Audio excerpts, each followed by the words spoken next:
Bismillahirrahmanirrahim. Assalamu alaikum. Welcome back to my channel Knowledge and Tips and welcome to other video. हमारा जिस्म खाने को कितनी देर में हजम करता है, आज की वीडियो में हैरान कुन हक़ाइक़ जिसे आप नहीं जानते आपके साथ शेयर करूंगा। बहुत सी ग़िज़ाएं ऐसी हैं जो जल्दी हजम हो जाती है और थोड़ी देर में भूख लगने लगती है, जबकि कुछ खानों के बाद भूख नहीं लगती। यहाँ पर ये जानना निहायत जरूरी है कि जिस्म किसी भी खाने को हजम करने में कितना वक्त लेता है और ये अमल कैसे अंजाम पाता है, आइए जानते हैं इस वीडियो में।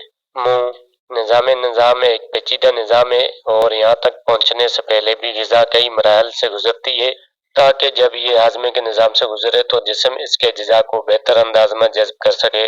ग़िज़ाई नाली, ग़िज़ा को चबाने के बाद खाना ग़िज़ाई नाली से गुजरता है, जिसमें चंद सेकंड्स लगते हैं। ये एक पट्टों पर मुश्तमिल नाली होती है जो इसे मैदे से जोड़ती है। मैदा, ग़िज़ाई नाली से गुजर कर खाना सीधा मैदे में दाखिल होता है, जहाँ ये गैस्ट्रिक जूस और हाज़मे के अमलों के साथ मिलता है।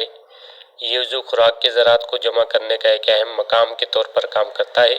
मैदे में खाना 2 से 4 घंटे तक रहता है। यहाँ पर खाना एक नीम माया हालत में होता है, जिसे खायम कहते हैं। छोटी आंत, गैस्ट्रिक प्रोसेसिंग के बाद जुज़वी तौर पर हजम शुदा खाना छोटी आंत में दाखिल होता है। ये ग़िज़ाई अज्जा को जज़्ब करने का बुनियादी मकाम है। घरनी, जिजिनम और आलियम पर मुश्तमिल ये अमल तकरीबन 4 से 6 घंटे तक मुहित है। यहाँ हाज़मे के एंजाइम्स और बाइल खाइम को मज़ीद ग़िज़ाई अज्जा जैसे प्रोटीन्स, कार्बोहाइड्रेट्स और चिकनाई में तोड़ देते हैं। इस तरह यहाँ से ये खून के धारे में जज़्ब होते हैं। बड़ी आंत, छोटी आंत से गुजरने के बाद जो मादा बुनियादी तौर पर पानी, रेशा और हजम न होने वाले मादों पर मुश्तमिल होता है, ये मादा बड़ी आंत में दाखिल होता है। यहाँ ये मादा 12 से 48 घंटे तक मौजूद रहता है। इस दौरान बड़ी आंत बकाया मादे से पानी और इलेक्ट्रोलाइट्स को जज़्ब करने में सहूलत फराहम करती है। बिलाखिर फासिद मादा तैयार हो जाता है। खाना हजम होने में कितना वक्त लगता है और ये वक्त हर एक के लिए मुख्तलिफ क्यों है? इसमें कई अवामिल हैं जो इस वक्त को कम या ज़्यादा कर सकते हैं। खाने की किस्म, खाने की किस्म हजम के वक्त को नुमाया तौर पर मुतासर करती है।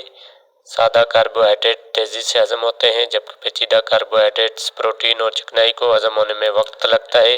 गैर हल पजीर रेशा, भरपूर ग़िज़ाएं जैसे फल तेज़ी से हजम होते हैं, जबकि गोश्त को मुकम्मल हजम होने में 2 से 3 दिन लग सकते हैं। फाइबर, ज़्यादा फाइबर वाली ग़िज़ाएं बशमूल फल, सब्जियां और मुकम्मल अनाज आमतौर पर आहिस्ता आहिस्ता हजम होते हैं। उम्र, हाज़मे का अमल उम्र रसीदगी के साथ सुस्त हो जाता है, जिसकी वजह से खाना हजम होने में ज़्यादा वक्त लगता है।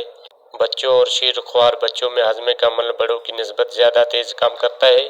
मेटाबॉलिज्म, ऐसे अफराद जिनका मेटाबॉलिज्म बहुत ज़्यादा तेज़ी से काम करता है, हाज़मे का अमल कम वक्त में अंजाम पाता है, जबकि सुस्त मेटाबॉलिज्म वाले अफराद देर से खाना हजम होने का सामना कर सकते हैं। हाइड्रेशन, मुनासिब हाइड्रेशन मौसर हाज़मे के लिए लाजमी है। पानी की नाकाफ़ी मिकदार कब्ज़ और हाज़मे में सुस्त रवि का बाइस बन सकती है। वर्जिश, जिस्मानी सरगर्मी और वर्जिश मेटाबॉलिज्म को बेहतर बनाने में मावन साबित होती है। बेहतर मेटाबॉलिज्म ग़िज़ा को तेज़ी से हजम करने में अहम किरदार अदा करता है।